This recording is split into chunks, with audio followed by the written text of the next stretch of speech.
우리는 지금 대림절 네 번째 주일을 보내고 있습니다. 이 시간에 주님의 은혜가 여러분과 함께 하시기를 바랍니다. 요한복음의 저자는 세베대의 아들인 사도 요한입니다. 이 요한복음의 주제는 이 땅에 오신 하나님의 아들입니다. 세상 사람들은 우연과 필연을 자주 말하곤 합니다.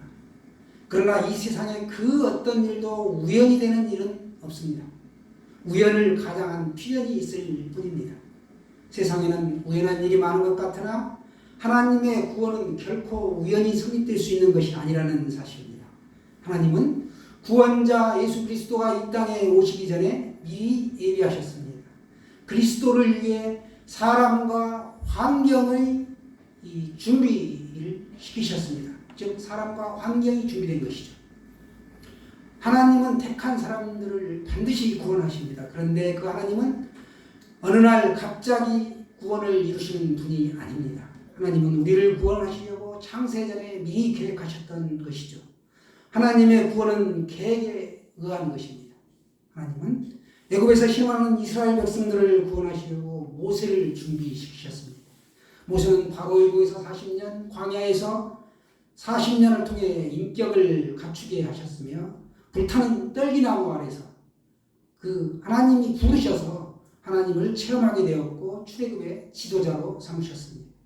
하나님은 우리들의 구원을 위해 이 땅에 그리스도를 보내셨습니다. 그리스도 무슨 뜻인가요? 기름 부음 받은 자입니다. 하나님이 보낸 자가 메시아인데 그리스도, 메시아 같은 뜻입니다. 구약성경에서는 이미 구세주를 가리키는 호칭으로 애언되었습니다. 그리스도를 보내기 전에 세례 요한을 이 땅에 먼저 보내셨는데 세례 요한도 회개를 외치기 전에 광야에서 이 광야로 나가는 결단을 했고 또 담대하게 외치는 이 용기가 먼저 준비된 것입니다. 세례 요한의 외침은 외치지 않는 세대에 회개하라는 그 외침에 사람들은 크게 놀랐습니다. 유대인들은 세례 요한의 정체가 궁금했죠. 세례 요한의 이름의 뜻은 하나님께서 사랑하시는 자라는 뜻입니다. 그는 아비야 반야의 제사장 사가랴와 엘리사벳 사이에서 태어났습니다. 세례 요한은 그리스도에 대하여 증거한 마지막 선지자다라고 볼 수 있습니다. 말라기 4장 5절에 보시면 장차 올 선지자 엘리야다라고 묘사하고 있습니다. 그래서 우리가 아는 바와 같이 세례 요한은 광야에서 낙타 토롯을 입고 허리에 가죽띠를 띠고 음식은 메뚜기와 석청을 먹고 살았습니다. 그는 애로운 빈들에서 자연을 친구 삼아 지냈고 하나님 앞에 이 구별된 삶을 살아가고 있었습니다. 광야에 있던 이 세례 요한에게 하나님의 말씀이 임합니다. 어떤 말씀인가요? 회개하라, 천국이 가까이 왔느니라. 이렇게 임했고 그 말로 사역이 시작된 것이죠. 예루살렘과 유대지방과 요단강 사방에서 사람들이 이 요한에게 몰려들어왔습니다. 그리고 그들은 자신들의 죄를 자복하고 요단강에서 세례를 받았습니다. 세례를 받은 사람들이 이 거룩한 두려움에 사로잡히기 시작합니다. 그들이 세례 요한에게 묻죠. 우리가 어떻게 해야 합니까? 이에 세례 요한이 대답합니다. 옷 두 벌이 있는 자는 옷 없는 자에게 나누어 주어라. 먹을 것이 있는 사람은 굶주린 사람과 함께 나누어 먹어라. 이어 세리들도 질문합니다. 우리는 또 어떻게 해야 합니까? 요한이 대답하죠. 정해진 것 외에는 세금을 더 이상 거두지 말아라.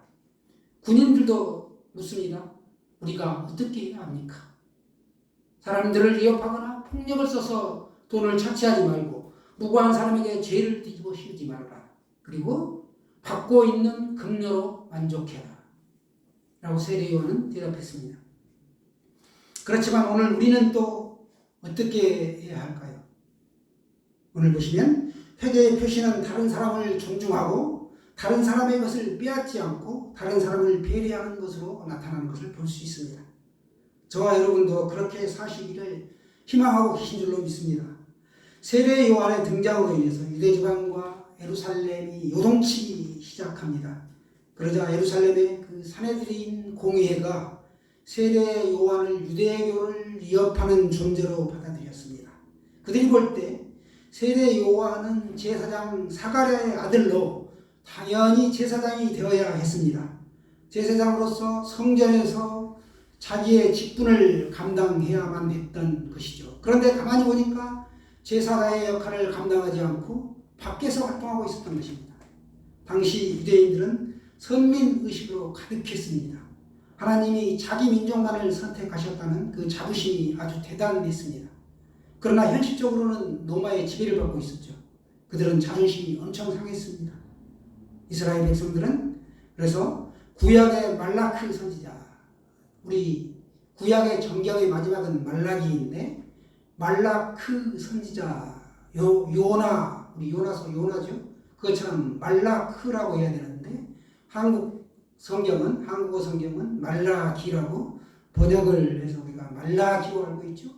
그런데 사실은 말라크 선지자입니다. 이 말라크 선지자 이후 400년 동안 구약과 신약 사이에 영감이 있는 선지자를 보내주지를 않습니다. 그래서 우리가 암흑기다, 또 구약과 신약의 중간기다 라고 말씀합니다. 이 암흑기를 지나면서 메시아에 대한 갈망이 더욱 고조되었습니다. 그래서 메시아가 오시기를 간절히 기다리고 있었죠. 메시아가 오시면 반드시 나라를 다시 세울 것이고 유대인들을 로마의 압제에서 해방시키시고 자신들의 자존심을 세워줄 것이다 라고 큰 기대를 하였습니다. 그러한 배경에서 유대인들은 종교 지도자인 제사장과 레위인들에게 저 광야에서 외치는 지금 이 요단강에서 세례를 베풀고 있는 세례 요한에 대하여 저 사람이 어떤 사람인가 좀 더 알아봐 달라고 청원을 하였습니다. 그래서 그들이 세례 요한을 찾아가서 직접 묻습니다. 내가 누구냐? 누구이기에 광야에서 회개를 외치며 이리도 시끄럽게 하는가? 하였습니다. 이 요한의 외침을 듣고 따르는 사람들이 굉장히 많은 것을 보니까 혹시 그가 메시아가 아닐까 하는 의심이 들었던 것이죠. 우리가 길 가다 모르면 물어야 되죠. 의심나면 물어봐야 하죠. 요한은 이들의 질문 의도를 잘 알고 있었기에 자신은 그리스도가 아니다라고 대답했습니다. 세례 요한은 사실 우리가 아는 바와 같이 그리스도를 예비하러 온 사람입니다. 하나님의 구원 계획에는 주의 길을 예비하는 사람이 필요했고 세례자 요한을 먼저 보내신 것입니다. 그리스도가 능력이 없어서 예비하는 사람이 필요했던 것이 아니라는 것이죠. 세례자 요한을 우리가 먼저 보내신 것은 그리스도는 사람을 세워서 함께 일하시기를 원하시기 때문에 요한을 세우신 것입니다. 종교 지도자들은 세례 요한에게 성경의 애원을 이루려고 온 선지자가 너냐라고 물은 것입니다. 거기에 세례 요한이 대답하기를 오늘 세례 요한의 대답이 23절에 말씀하고 있습니다. 우리 23절 말씀 한번 같이 보도록 하겠습니다.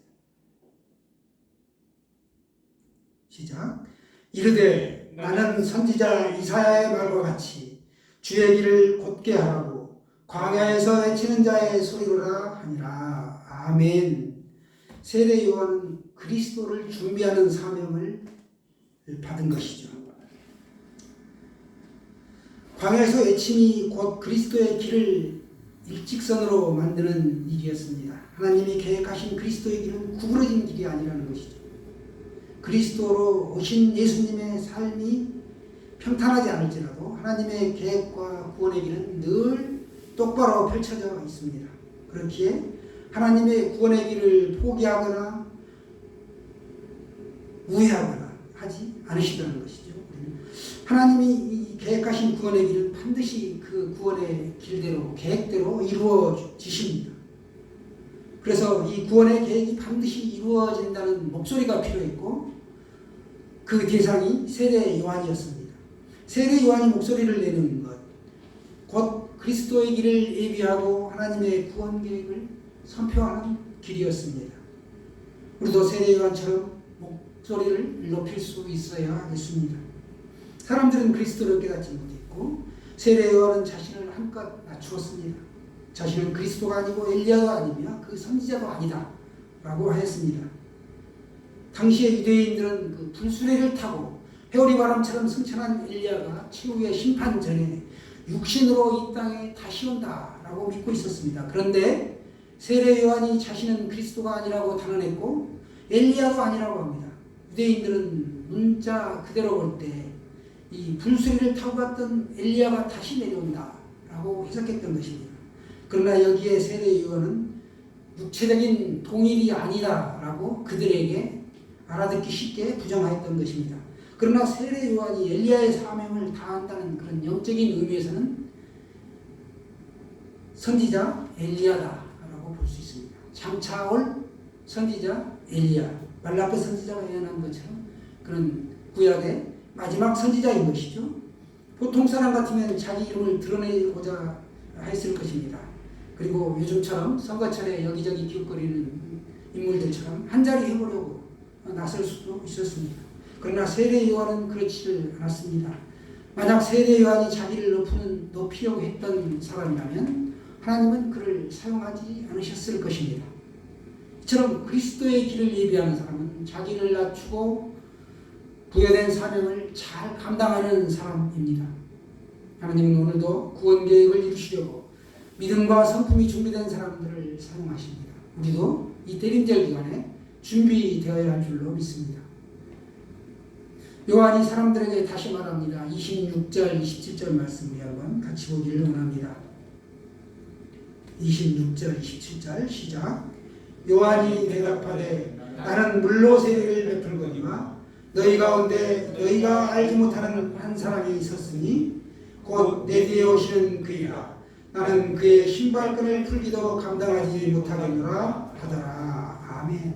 나는 그의 신발끈을 풀기도 감당하지 못하겠다 라는 이 고백을 합니다. 요한은 능력의 주님을 높이고 자신은 그의 신발끈을 풀지도 못할 사람이라고 자신을 낮추었습니다. 당시 유대인들이 도보여행할 때 착용하였던 신발은 샌들인데 끈으로 묶었었죠. 그런데 관례를 보면 초대받은 집 주인이 그 집에서 가장 천한 종으로 하여금 그 신발끈을 풀게 하였고 초대한 손님의 발을 물을 떠다가 깨끗게 씻게 하였던 것입니다. 세례 요한은 자신이 예수님의 비추어 볼 때 그렇게 보잘것없는 그 종만큼도 못한 사람이라고 고백한 것이죠. 자신의 존재를 알았던 것입니다. 소크라테스가 너 자신은 알라? 라고 유명한 명언을 남겼습니다. 하나님 앞에 우리는 어떤 존재인지를 알아야 하겠습니다. 사람들이 세례 요한의 말을 이때라도 알아듣으면 좋으련만 그들은 알아듣지를 못했습니다. 세례 요한에게만 관심을 두었고 정작 뒤에 오실 예수 그리스도에게는 관심을 갖지 못한 것입니다. 사랑하는 여러분, 우리의 관심은 항상 예수 그리스도여야만 합니다. 이렇게 사람들과 세례 요한 사이에 대화가 오고 갔습니다. 아주 긴 대화였습니다. 묻고 대답하고 논쟁하는 시간이 결코 적지 않았을 것입니다. 세례 요한은 하나님의 관심과 계획을 말하였지만 사람들은 자기들의 관심사만을 이야기하였습니다. 이렇게 관심사가 다르면 서로 딴소리만 하게 됩니다. 분명히 여러 차례 주고받는 대화가 있었음에도 어떤 일치된 결론이 나오질 않았습니다. 우리의 삶에도 자기 욕망을 만족시키려고 하나님을 내세우려고 하는 부분이 없지 않아 있는 것입니다. 우리를 위해 오신 그리스도를 우리가 바라봐야 될 것입니다. 우리가 진정으로 하나님의 구원 성취를 바란다면 내 삶의 현장을 복음의 환경으로 마땅히 바꿔야 하고 삶을 드려야 할 줄로 믿습니다. 세례 요한은 자기의 사명을 두 가지로 보았습니다. 하나는 죄를 지적하는 것이요, 또 하나는 그 죄를 제거할 사람을 소개하는 일인데, 세례 요한은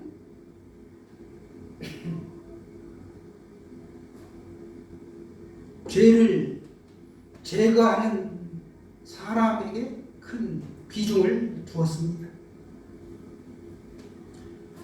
세례 요한은 예언이 아니라 구체적으로 메시아이신 그리스도를 가리킨 것이죠. 이런 면에서 세례 요한을 뭐라고 이야기합니까? 여자가 낳은 자 중 이보다 큰 자가 없다 라고 주님은 말씀하셨습니다. 세례 요한은 시종일관 선지자의 입장을 시켰습니다. 그는 그래서 광야에서 외치는 자의 소리, 물로 세례를 주는 자, 또 신발끈을 풀기도 감당하지 못할 자라고 스스로 자처했습니다. 그는 예수님의 절대성을 알았기 때문에 자기 주장을 하지 않았던 것입니다. 그럼에도 오늘날 우리가 둘러보게 되면 성경보다도 자기 학설을 내세우는 신학자들이 많고 그리스도의 영광을 가로채는 사역자들이 너무 많습니다. 그러나 그런 사역자들은 비참한 죽음을 맞게 될 것입니다.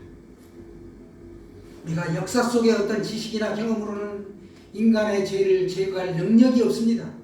도덕이나 철학, 이념, 사상, 여타의 어떤 종교로도 죄의 근원을 해결할 능력은 없습니다. 그래서 성경은 우리들에게 가르쳐줍니다. 세례 요한이 주님께서 십자가를 지시기 이전에 존재했어 우리들에게 보여준 것이죠.